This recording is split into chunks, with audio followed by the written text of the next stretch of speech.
June 14th. Straight rows. There is something fundamentally reassuring about harvest time. I spent part of my summers on my great-uncle's farm watching him plow and till with his old John Deere tractor. I don't think most people, unless you are a serious gardener or farmer, consider that the rows have to be plowed in a straight line to be able to reap. How you go about plowing determines the abundance of your harvest. Like driving a car, a tractor, or even oxen, if your focus is not straight ahead, you drift, naturally plowing a curvy line. Your crooked rows and lack of focus will be revealed at harvest, rendering it destructive and unprofitable. In Luke 9:57 through 62, Jesus spoke most to farmers in the crowds. Quote, "To him, Jesus said, 'No one who puts his hand to the plow and keeps looking back is fit to serve in the kingdom of God.'" Unquote. The significance of his statement spoke to the people. It resonated because they depended upon those harvests. Today, we have difficulty understanding the parables Jesus told because they seem irrelevant in our culture. We rarely go without food, the supermarket isn't far away, and we depend on only 2% of our population in the United States to grow most of our food.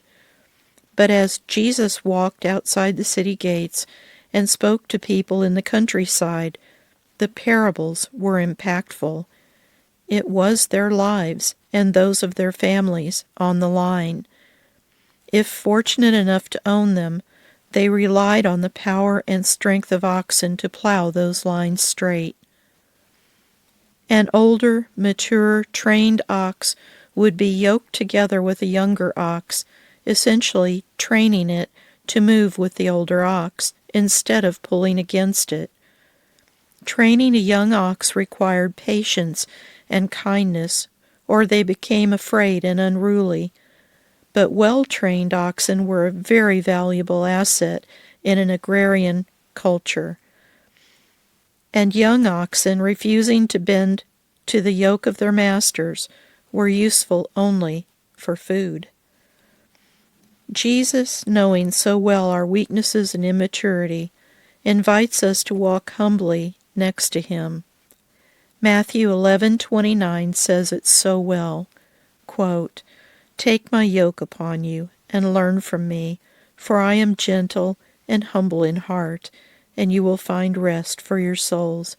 For my yoke is easy and my burden is light." Unquote. Jesus is inviting us to plow with him, becoming our guide and our trainer. He is patient and gently directs us on the rows of life best suited for our abilities and needs. And when we rebel against the yoke and refuse him, we are headed for destruction. By his grace, as many times as I plowed that wavy line, he has walked alongside me and straightened it. He has promised not to leave me when I don't plow willingly or correctly, continuing my training. The cool thing about farming is that if you survive this season, there will come another season and the promise of a new harvest. Jesus also gives us second chances. He knows that our only hope of a good crop is in him. Anything else is looking back.